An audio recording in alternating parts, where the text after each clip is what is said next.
Hello, welcome back to Tarot by Andy. Thank you for being here. This is my vibrational reading. Please do your own research for entertainment purposes and allegedly. Good morning, good evening, good afternoon, and thank you for being here, and thank you for the super thanks. So, starting out today, I'd like to talk about narc parents and the narc family dynamics before I go into my spread. I'm going to ask the question today about King Charles. I was watching a video about several days ago, I'd say closer to like 6 days ago, where Bookworm 2 does not buy into the narrative of sensitive father, why he's not stripping his son of his titles and whatnot. We do know, I feel strongly, it's because of the fear of him unaliving himself. That's what I think. But it also is said, as we know, H.G. Tudor says that Charles is a narcissist.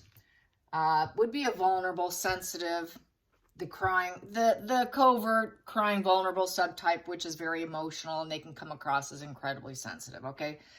A lot of people like put out the imagery of the whining, pissing, moaning little, adult, basically. It's kind of how the image is versus like what he is, the ultra malignant, okay?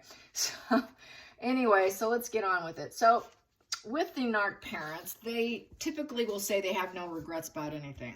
They're perfect. They are right. They did absolutely nothing wrong. What do they have to regret? That's basically the mindset. Doubt actually is a healthy heart and mind to have some self-doubt about yourself. That's actually where you want someone to be. Having no doubt and total confidence, that's a red flag, okay? What else? Narc parents does not struggle with that feeling, okay? A good person would. They also, a good person will do good, also without anyone watching. A narc parent needs an audience. They're going to do good for their kid. They want people to see it. They want people to know it. They want it to be exposed. If it's not exposed, they're hoping it leaks out. So they tend to do that too. What else? Here we go. I got lots of notes here. They want everything to be seen. All the good deeds need to be seen. They will post it on Facebook. They're looking for praise. That humble bragging, You'll always see the humble bragging. Oh, I just saw this. I just did this and that. And oh, I'm just so grateful that I'm able to do this and I can afford to do this. That's the kind of humble bragging you'll see.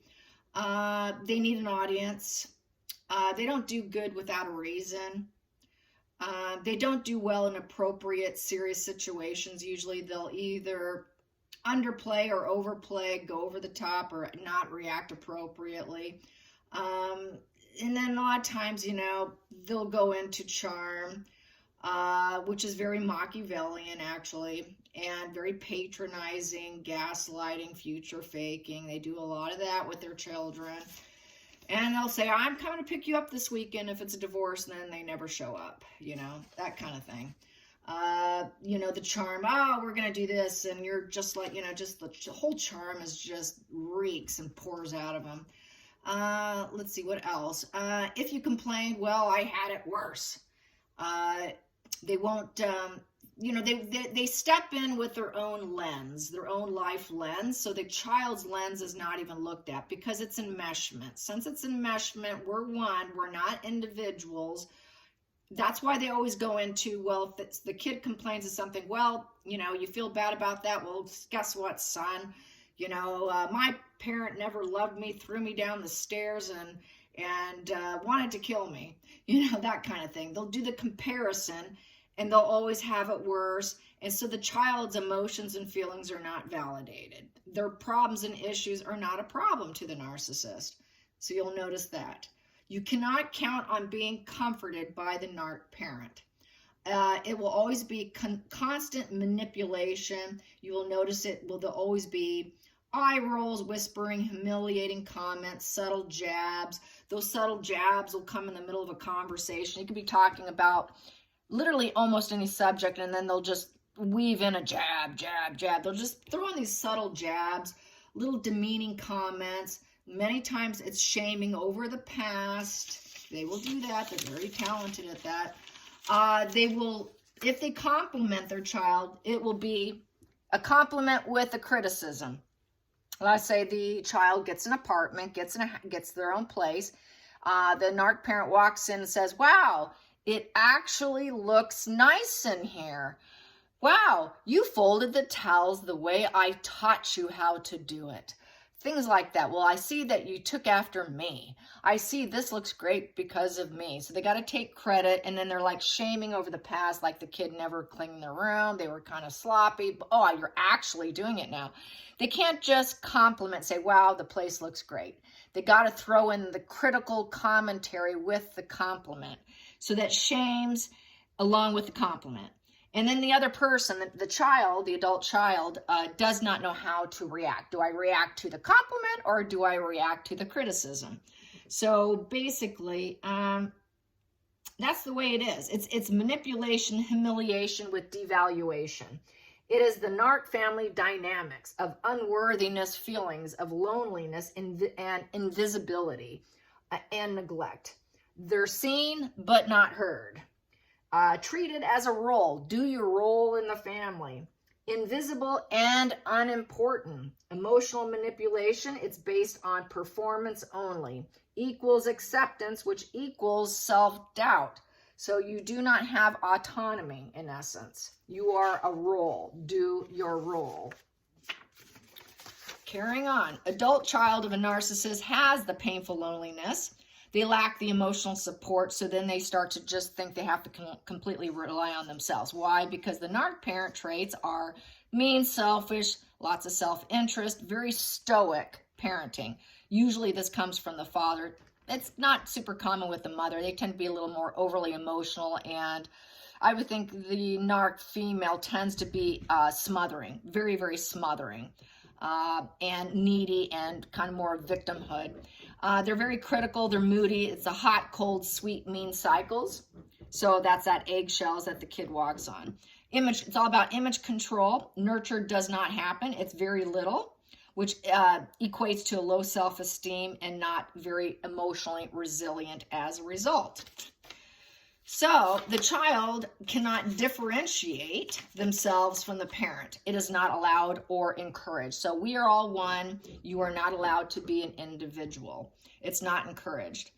You may have friends, a job, people who like you, who want to be your friends, but they have such a profound loneliness inside them, they cannot do it. They hold back. The loneliness is an ache inside them that becomes a feeling of a lack of connection. Also with the narc parent, you will see a role reversal where the child is parentified.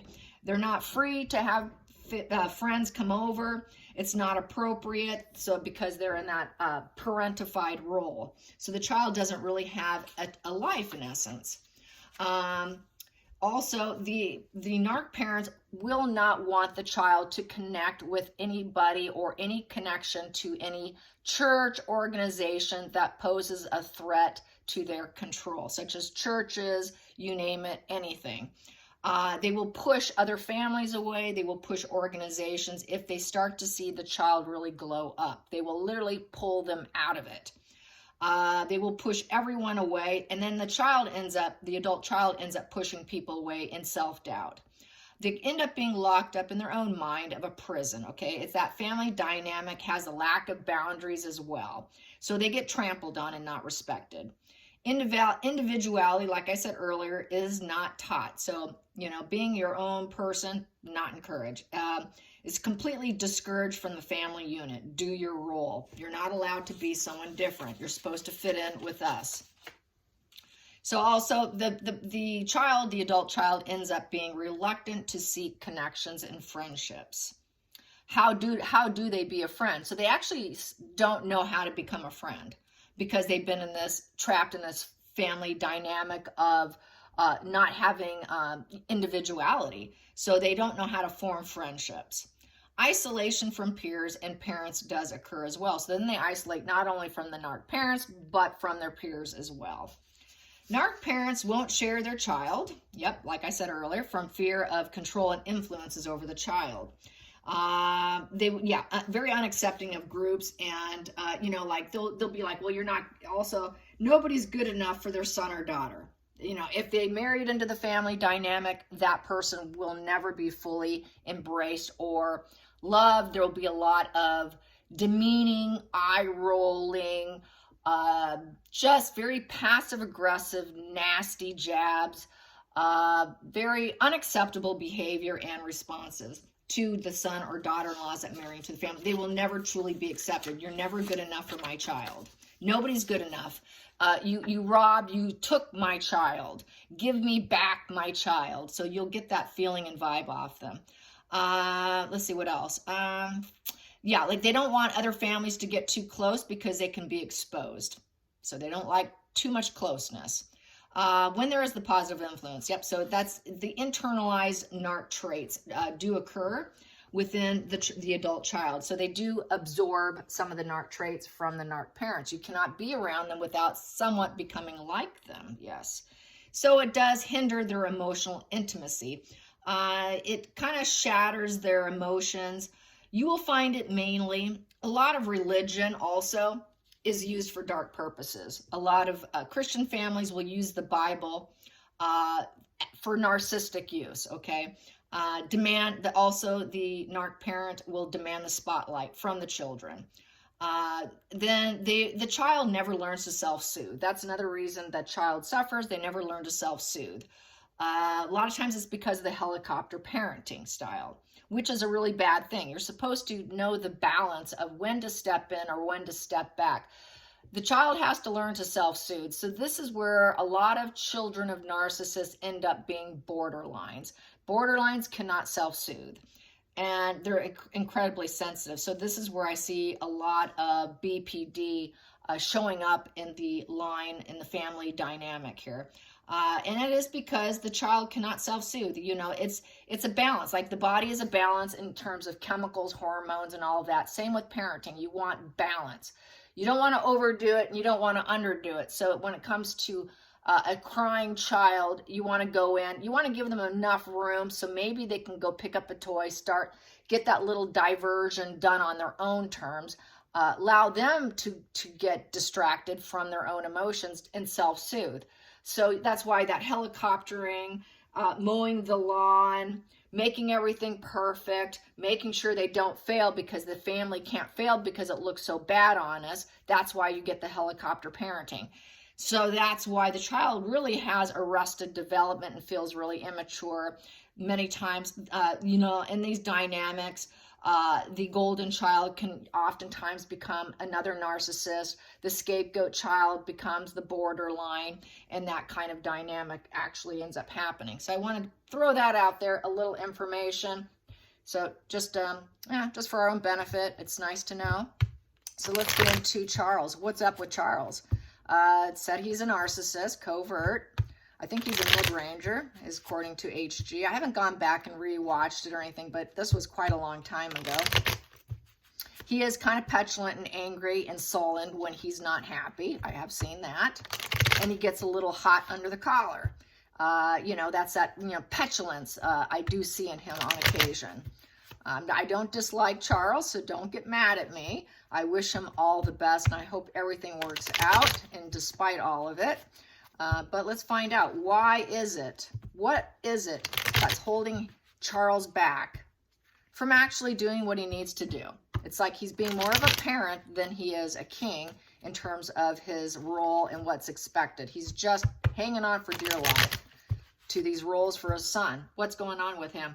It really does start to make you wonder, what deals is he afraid of? What kind of exposure? Is there some exposure that keeps him from doing what he needs to do? Fear of exposure. Is he afraid of some masked off bad deal that he shouldn't have done? We know he's taken some money that he shouldn't have. So that could be just it. Maybe more of that, think like relationships that he really should not have embraced, which we know he did with that real strange one years ago. And I don't even want to say his name, Seville, whatever, that real creepy man. So there you go. We got the money wheel. He's hoping he can get lucky. He's hoping there'll be a positive turning point as his main reasoning for not doing anything. He's wishful thinking, I would say, with the wheel. So this is the wishful thinking as far as I'm concerned. He's hoping fate will go into his into a better direction with good karma, good luck. He's really hoping to get lucky here. Like something's going to happen where I don't have to do it. I don't have to do it. I'm just waiting for that luck to come in. Might have to. Yeah, luck can be a bad thing. Wishing can be very self-destructive to healing, unfortunately. That's where letting go, oop, that turned. Letting go sometimes is best, and detaching and then carry on and then deal with it if it comes in. If he comes back, that's that shoe on the other foot. I think I've talked about before, where it just should be the shoe on the other foot because he's putting his life on hold with that money wheel. The challenging position, yeah, the war goes on. He can't let go. He can't let go of a sense. The whole thing, these two just scream a parent. A parent who can't let go and is hoping for a good, positive turnaround. Under the deck, what do I have here? He's hoping he can help make it happen. Yeah, he's hoping that there'll be a glow up, you know, a new start. And he can use all tools to help him glow up and to reinvent back together. So it's a war right now. But the challenge is the fact that there is no communication, no sparks. And there is peace right now because they're not communicating. There's no sparks right now. Nothing is seeded right now. So that's why the war goes on. That's why there's a fear of the changes. If he does come in, we're not talking what's going to happen. This crisis is continuing, and he's afraid of suicide because death in reverse is suicide. That is, you know, deleting yourself and desire to call it quits. He's afraid that Harry's going to call it quits on his life. So, yes, and actually succeed at it. Focal point. Yeah, he could do good or do bad with his sword. It's just a new conflict. It's a conflict. He's wondering, waiting, what information's going to come through. Is there going to be honesty? What kind of he's thinking things logically and rationally. He's trying to go with this sword energy of thought. Because it is a thought, it is an ace. So he's always got new focuses coming down that he's responsible for. A lot of new beginnings. He's a new king, new beginnings. So he's pretty busy with all his new focuses. There is a lot of ideas coming his way and a lot of conflict coming his way because the Ace of Swords is about ideas, getting clarity, logic, reasoning, honesty. So he's just kind of waiting for breakthrough truths to come through and make a decision based on that. I think he keeps the boundary, but sits back is how I'm feeling. Then we have here, yeah, he's probably gets a little bit of wind from his old friendships, seeing if anything comes in. Like, is there any clarity of thought from his past? Does anybody get any leaking information? Because Harry probably still communicates to people here and there. So I think he waits on that, but he also knows that the support's in the past. He's not supporting him. Three of Cups is all about the network and supports. They're not friends right now. They're not connected. There's no support going on. There is no celebrations. Harry's not allowed to come into the parties right now. Harry's not there in the celebrations. So he really doesn't like that feeling because it's in the past. It doesn't serve him. He wants him to be part of the family. He's fearful of that. And he also doesn't want the celebration here. The celebrating life could be the celebration of life, okay? That doesn't serve him. That's unaliving yourself with the celebration of life. He doesn't want to receive him in that condition. He's keeping some of the secrets that he knows about Harry, so he's keeping secrets. So there are some secrets that Harry knows, and that's why there's a bit of a war. That's also why, because there are secrets involved about Harry. Probably secrets about Harry having incredibly high issues with suicidal ideation because of the death in reverse here. But he doesn't want that. He's really hoping to get lucky that doesn't happen. That's a very challenging energy. Wondering, is he ever going to get the phone call? I don't want this to happen. He knows he's very capable of making it happen. And then he would deal with the loss, regret, mourning. This is the mourning card. This is the mourning card, you guys. He does not want to have to go through the stages of grief and mourning and all of that. That's losing someone. Total loss and regrets. He's suffering from loss and regrets with the detachment, and he's fence-sitting, waiting to see what happens. It's a fence-sitting card with deep disappointment over relationship issues with his son.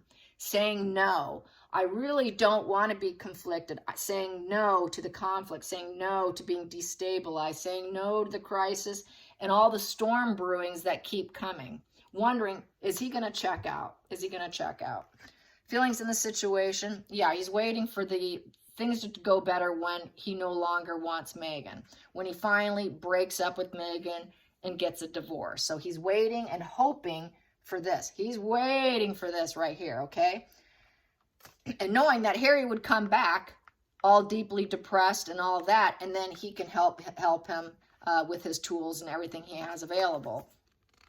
So he also knows if that did occur, Harry would be full of self-loathing, self-hatred, anger, lack of self-awareness, poor judgment, a very negative conclusion, lots of grudges and anger, ignorance, failed at life lessons. Harry failed at life lessons about what it's like to truly be in a marriage and a relationship.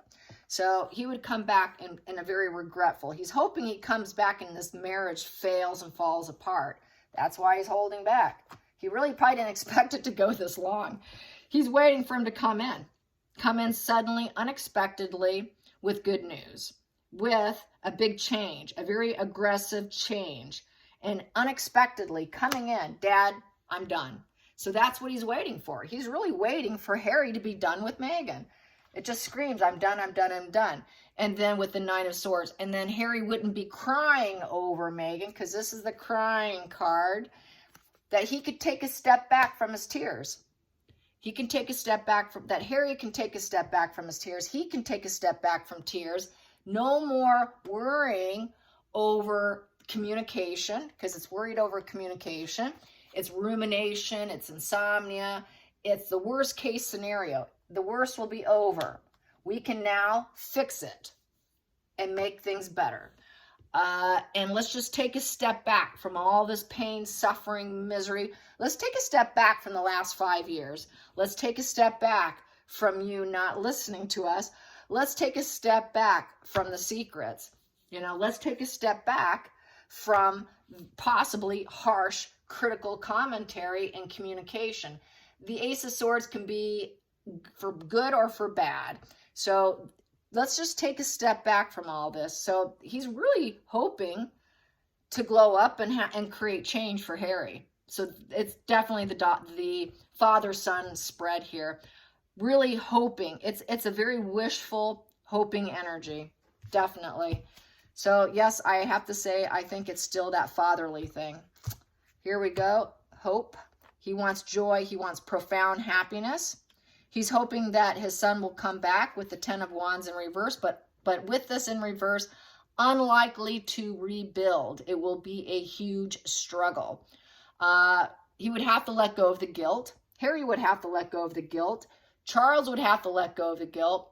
They would have to drop a lot of burdens, and they would have to take a different approach to life, how they're going to do things in order to make it work, in order to find hope and happiness and optimism over the future. Charles would try to have a bird's eye view over the situation with universal consciousness, with fame. So this is the fame card. Harry will never be what he was, but he could still try to let go of the guilt that he's no longer going to be in the light. So this would be Harry really not being a working royal, not being up on front. This would be definitely someone who, with a 10 in reverse, it's just a very negative conclusion here. No new beginnings, no new starts. He will never be famous. He knows Harry will never truly be famous. That fame card's not going to happen. And then he wants to be ready and willing and able and ready to be the perfect father. This is the perfect father card, the family man card of the King of Cups. And he wants to be there waiting. It's like he's in wait mode, you guys. He's completely fence sitting here. He's completely fence sitting and waiting for the whole thing to come crashing down. I hope he gets it. I hope he gets it. and that he comes back in. Page of Wands coming back in. Yep, getting the message, the wild child coming back in, sending him a message, and Dad's going to be sitting there waiting. So that's how I see it. I hope you guys enjoyed this. Till next time, like and subscribe. Thanks for watching. Bye, you guys.